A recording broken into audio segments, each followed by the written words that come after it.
Kali ini kita mau buat untuk mengasih tahu ya, hal apa-apa aja yang perlu diperhatikan saat untuk membeli mobil bekas ya. Mobil bekas apa aja itu ya, merek apa aja, tahun berapa aja ya. Tapi ini lebih terkhusus, ini mobilnya manual ya. Ini mobil manual ya, ikutin aja tutorial ini. Yuk, biar tidak salah. Dalam mobil Honda City 2006 dengan VTEC ya, udah GD8. Mobilnya begini ya. Pertama yang harus kita lakukan pengecekan bodi dulu. Yaitu hal pengecekan bodi, kita lihat pertama lecet-lecet ya. Lecet-lecet bekas nabrak kah ya. Terutama kayak ini nih, mobil waktu itu dia bekas nabrak, cuman nggak nabrak fatal. Kenapa? Karena cuma nyenggol ini doang. Kita bisa lihat dari sini ya. Nih, ya, besi-besi yang di sini nih. Nih.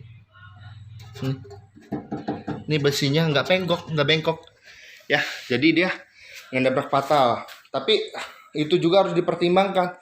Kalau sesuaikan dengan harganya ya, sesuaikan dengan harganya. Kalau untuk lihat biaya perbaikannya lagi berapa gitu ya. Karena dilihat juga dari sinkron sininya tuh. Ya, sinkron. Dia kemarin ini nabrak cuman hanya nyenggol, jadi nggak fatal, nggak nyampe sampai tulang depannya, nggak sampai kena dengan kondensornya dan radiatornya.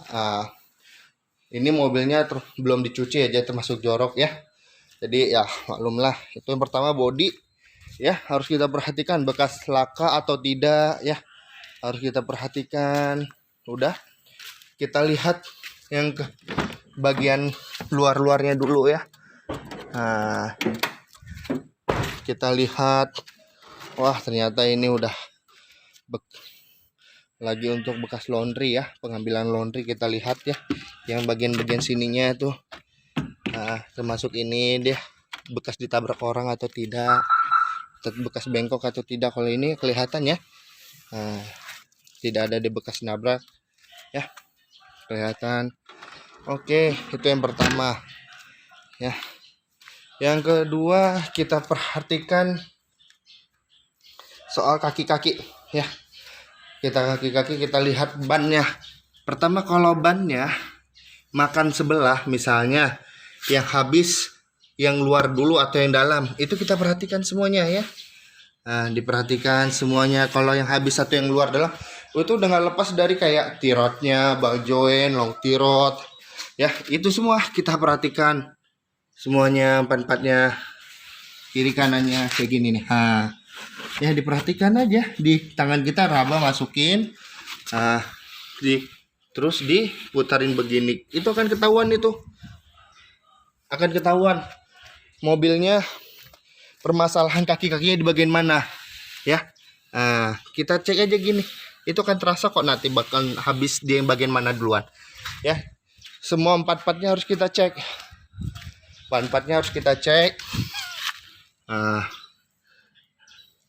Sekalian kita ngecek ketebalan ban ya. Kalau seandainya kita ngangkat bannya tebal dengan ukuran tahunnya juga masih tinggi kayak ini nih, 2018 dalam jangka waktu 4 tahun, sebenarnya udah wajib diganti ya.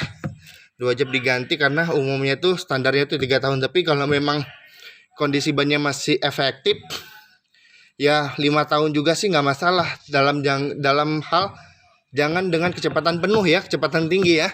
Karena kalau kita misalnya bannya udah habis nih, tipis nih bannya, kita harus beli ban lagi. Lumayan kan harga ban 400, 350 paling murah, bahkan sampai 500.000. Itu juga kita perhatikan.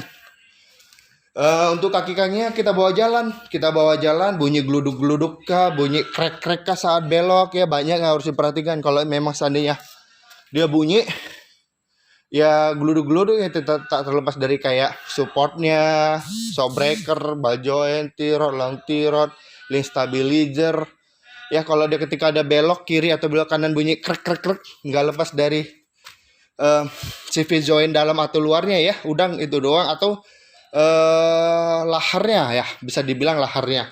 Makanya itu harus kita pertimbangkan dan harus kita lihat ya. Kalau memang kemungkinan bisa masuk kita memprediksi harganya sekian, misal harga 400.000, habis kemungkinan kakek-kakek 1 juta. Ya kalau memang kita bisa nego lagi, bebas mau langsung diangkat mobilnya, mau langsung kita cabut, cari mobil yang lain nggak masalah ya. Hal yang ketiga yang perlu kita perhatikan setelah kita udah ngecek tadi bodi, kaki-kaki, kita ngecek interiornya dulu ya.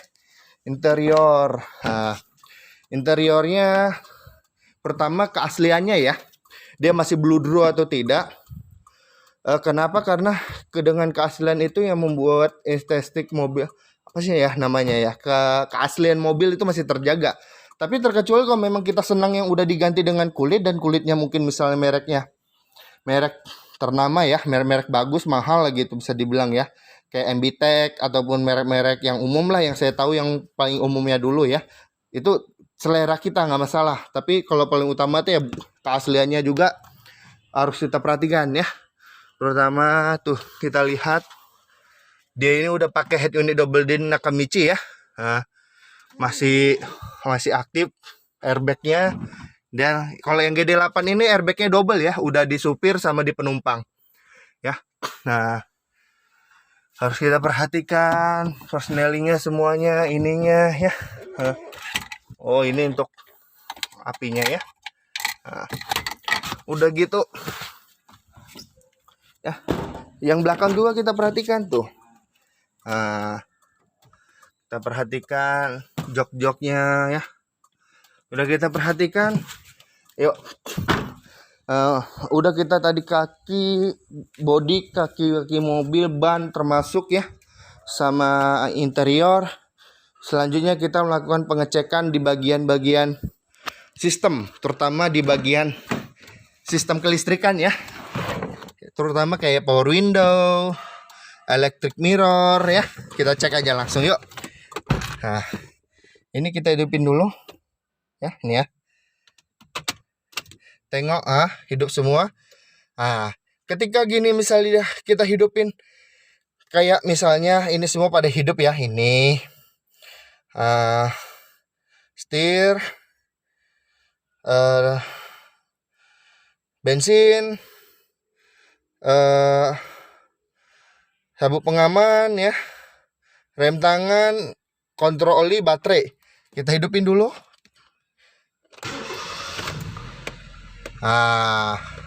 Dan kalau dia ternyata mati, yang lainnya berarti alhamdulillah itu normal ya. Misalnya ketika kita udah starter nih, dengar ya suaranya ya tuh. Ketika kita udah starter ternyata maaf nih, sensor olinya sama akinya masih nyala, itu harus kita perhatikan lagi karena ada kerusakan atau ada sistem error di dalamnya. Kalau yang ini mungkin memang udah sensornya udah mulai habis ya kali ya, lambang bensinnya. Kalau ini tadi kita nggak pakai sabuk pengaman, sama ini lambang rem tangan, jadi dalam batas normal. Karena kita nih, kalau ini saya lepas nih rem tangan ya, saya lepas nih. Nah, hilang kan dia, saya tarik lagi ada ya. Yang kedua kita perhatikan power windows. Nah, hidup ya. Nah, ya, electric mirrornya kita perhatikan. Hidup ya. Ya, sebelah sini kanannya kita perhatikan. Hidup ya, dalam batas normal ya. Ya. Terus yang belakang kita cekin. Naik ya. Naik ya. Yang sini.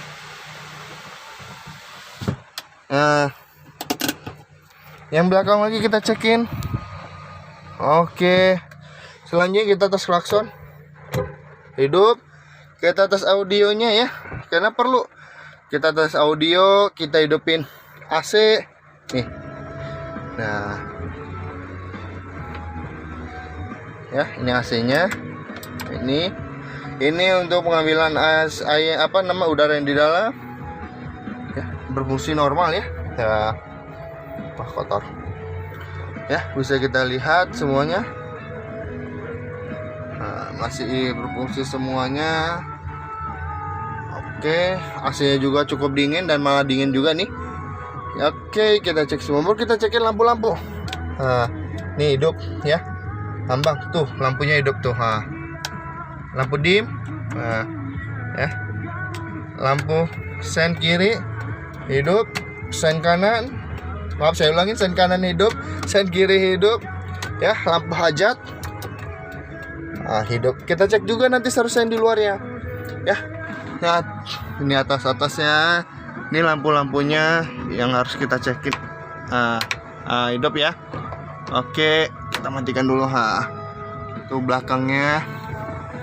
Ya, ini dia.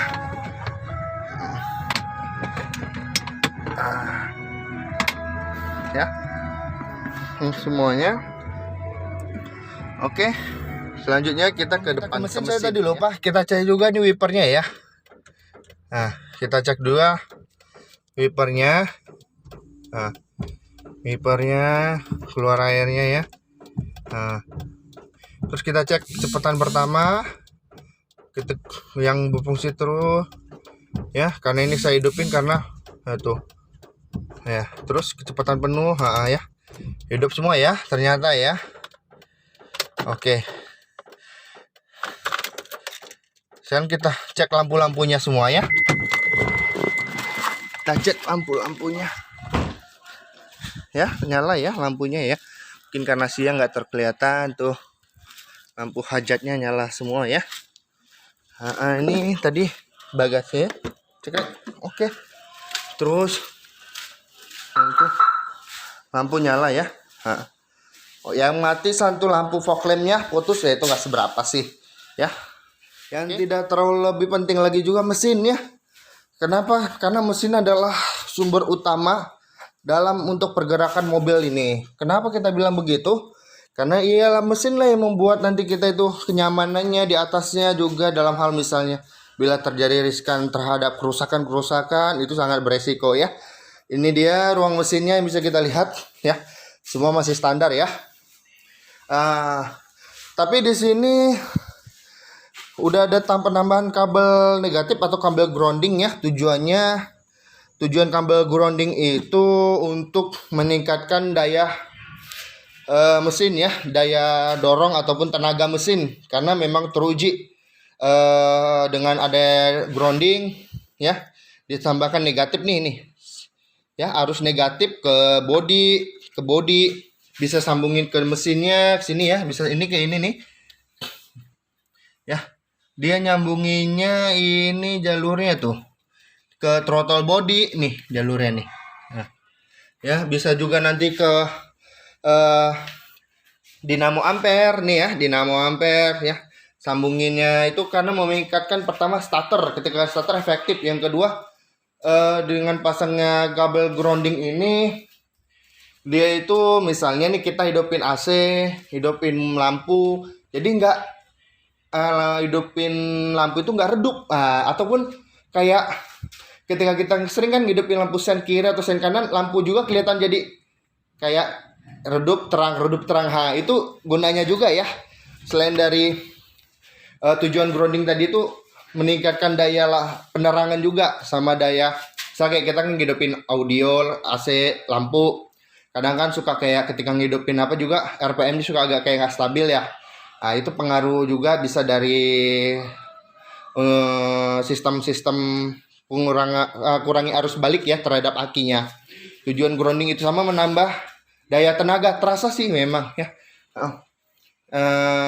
Kalau misalnya nggak percaya, bisa dipersilakan melihat Google tujuan dan manfaat pasang grounding. Bahkan yang pertama itu seperti saya bilang tadi, udah saya sebutkan untuk menambah prima tenaga. Yang kedua meningkatkan sumber pengapian juga. Yang ketiga dalam arti mengembalikan arus negatifnya. Yang ketiganya meningkatkan pencerahan perlampuan ya, dia biar tidak redup ya. Yang keempat membantu pengawetan terhadap aki ya, akinya mobil ya, mau itu aki kering atau basah sama aja. Oke. Itu aja kalau untuk memasangkan kabel grounding ya. Biarin kita lihat. Biar selanjutnya kita mulai langsung ke yang lainnya. Pertama yang kita cek adalah sumber skring. Nih ya, skringnya. Kenapa kita perlu cek juga sistem alur perkabelannya ya, perkabelan. Kenapa? Karena kalau udah di jumper risiko nanti kebakar atau kebakaran karena sangat panas sehingga menimbulnya konsleting ya, dan bisa mati tiba-tiba mobil karena apa? Sekring dan relaynya pada kebakar. Ya, kita perhatikan juga jangan sampai ada maaf nih ya, misalnya sekring ini di jumper kemari atau yang di dalam di bawah ini nih. Ya, yang di bawahnya ini kita bisa lihat nih. Nah, itu udah pada di jumper ya. Itu harus kita perhatikan. Kalau ini tuh pada masih mulus ya, nggak ada penjamperan, kagak ada yang kayak udah hangus kebakar ya, itu juga perlu kita perhatikan karena sangat riskan. Pengapian ini sangat riskan. Kalau nggak meledak, kebakar. Ya. Kenapa? Biar lebih efektif. Kalau misal terjadi kita memakai jangan jarak jauh, tiba-tiba mobil kebakar, apa nggak kacau kita? Ya, jadinya begitu. Oke, selanjutnya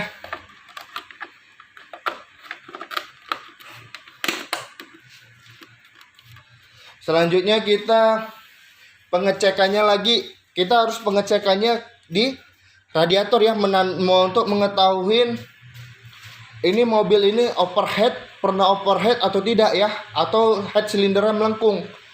Ya, kita harus lihat dulu. Tunggu, ini belum saya buka dulu, tutup radiator karena mobil tadi baru kita baru kita ajak jalan-jalan, sangat panas. Nanti kalau langsung kita buka bisa meletup ya. Jadi pelan-pelan nanti.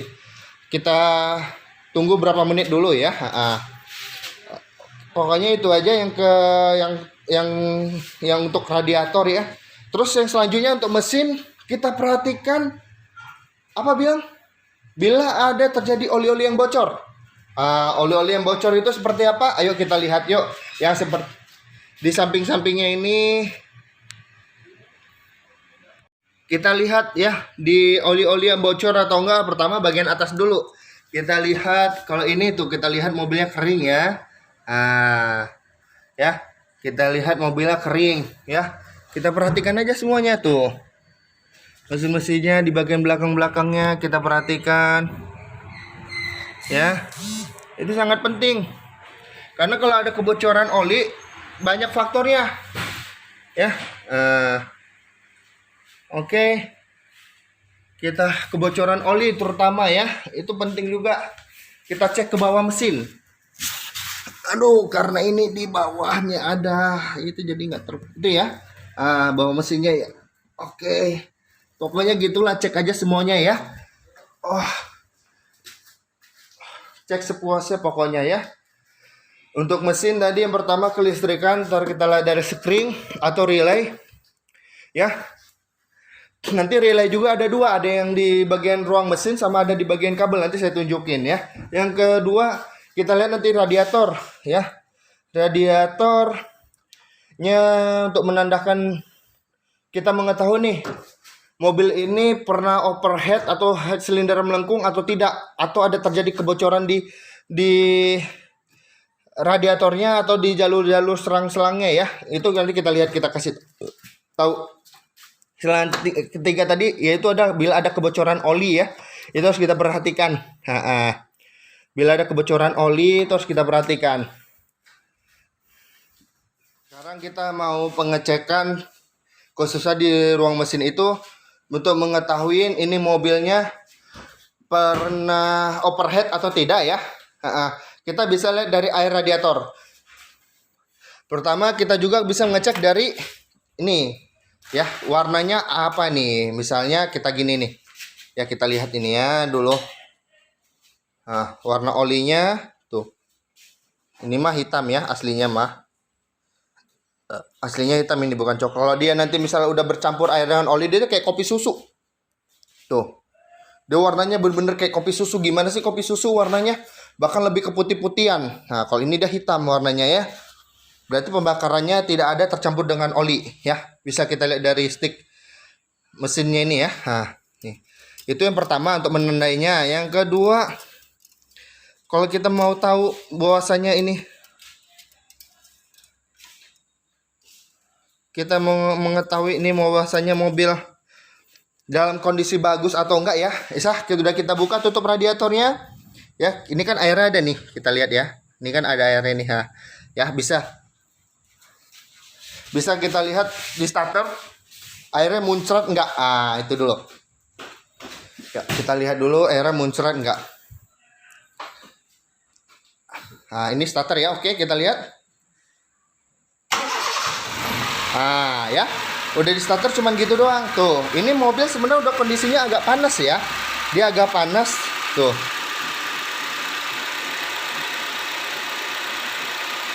Ya. Nah. Ya. Dia udah agak panas. Airnya juga masih tenang. Gak ada ini. Gak ada muncrat ke atas tuh, cenderung airnya ya, saya gininya. Nah, nih tuh airnya ya. Nah, kalau misal airnya netes keluar pelan-pelan itu karena water pumpnya kan berjalan terus.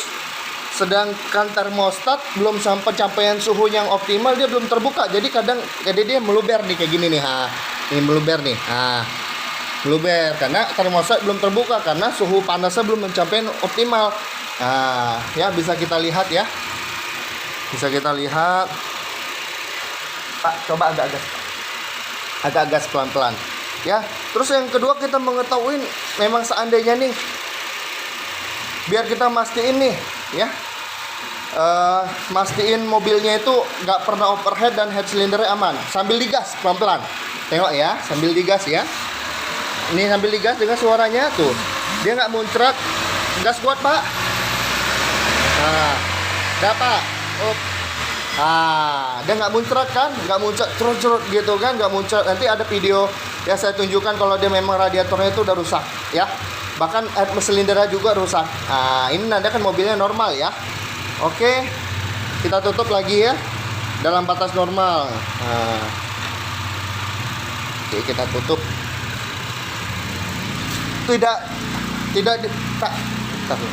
Tidak dipungkirin juga, kita lihat kalau misalnya mobilnya masih pakai jarum ya, pakai jarum, kita lihat di indikatornya itu, kalau dia pakai jarum dia itu naiknya lebih atau enggak. Kalau ini kebenaran mobilnya sudah pakai sensor digital, jadi ketika dia nanti ada menambahkan bermasalah dengan overhead, dia itu akan menunjukkan kayak gini nih ya. Dia ada di sini tuh. Nah, itu tuh. Nah, kan ada, saya matiin lagi. Ada merah, hijau. Itu nanti ketika mobilnya bermasalah, lambang hotnya nyala gitu dia ya. Terus kita perhatikan juga, ini karena kebenaran belum capai optimal, jadi kalau dia tanpa hidup AC, extra fan-nya belum mutar. Tapi kita coba aja dulu dengan AC dulu ya. Kita lihat extra fan-nya, oke? Tuh, extra fan-nya ya.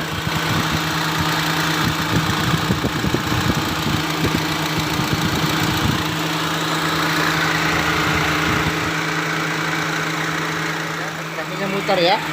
Tuh. Ya jangan disentuh, bahaya ya. Itu juga mutar dua-duanya ya, karena ini extra fan radiator, ini AC.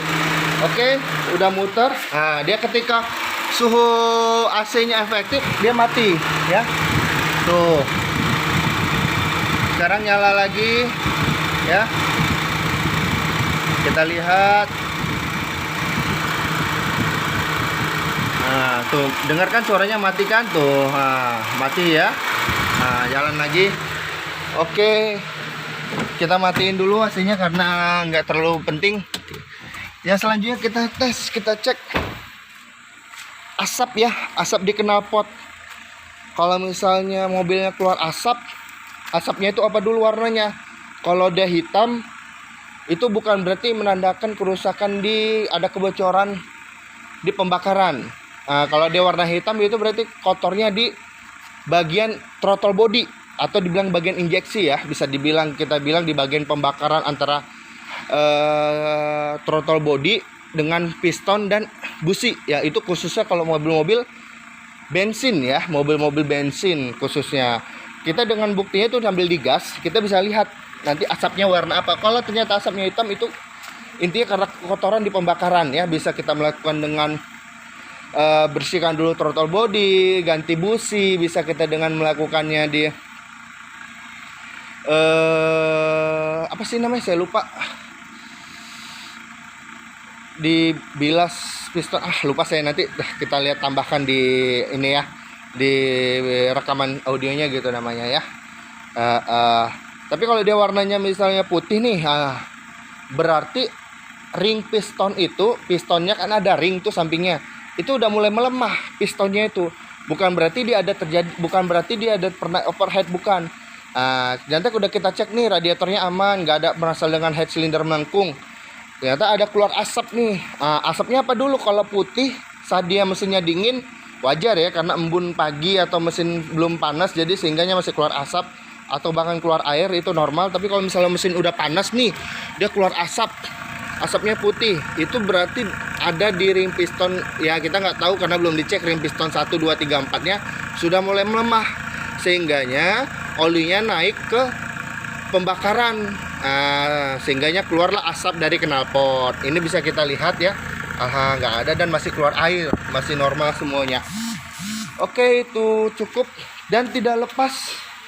Yang paling utama ya, perhatikan adalah kita mengecek keakuran ya, keakuran surat-suratnya, nomor rangka, nomor mesin ya, warna stengkanya, termasuk misalnya warna di stengka hitam ya, mobilnya warna hitam, biar kita tidak tertipu dalam pembelian mobil bekas ya. Karena itu penting. Dan kalau memang kita sedikit paham, saya kasih contoh aja, kalau misalnya mobil masih berplat F atau minimal Jawa Barat ya, Jawa Barat itu B-nya B Depok ya, termasuk ya. Terus B-nya juga B Bekasi ya, bisa. Terus B-nya juga B Cikarang, terus D plat, pokoknya yang masuk kategori provinsi Jawa Barat, kita bisa download di sistem Sambara, namanya sistem Play Store Sambara, ngecekan keakurat mobil gitu. Ternyata mobil ini terdata nggak di Samsat tersebut. Ya kita cek aja ini mobilnya.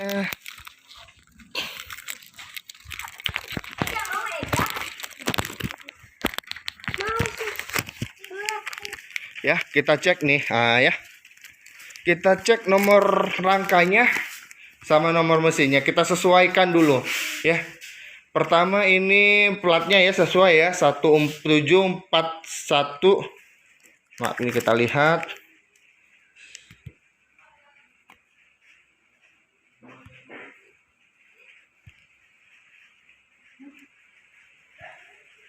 Satu 1741 AK ya, dengan warna hitam 1500 cc. Ini nomor rangka, nomor mesin kita cek. Tinggal kita cek ini nomor di sini kemarin mana ya?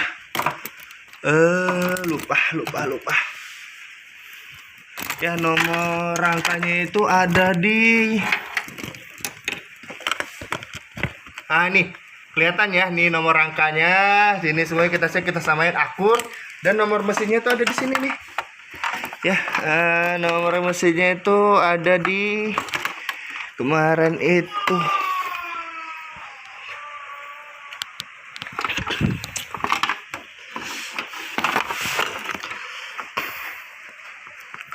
Nomor rangkanya itu ada di bagian. Setelah tadi kita udah lihat nomor rangkanya, selanjutnya kita lihat nomor mesinnya ya. Nomor mesinnya itu dari ini nih, kita lurusin di bagian ini nih, kelihatan ya, saya tunjuk nih. Ini yang ada angka nih. Ya, ini nomor mesinnya ya, jelas ya, tinggal sinkronkan aja. Ini dia Honda City-nya, nomor rangka Honda City ya, tahun 2003, 2004, 2005, 2006, 2007 sama ya, sama semuanya sama. Mau GD 8 bahkan di 2003 juga sama, tetap ya. Yuk.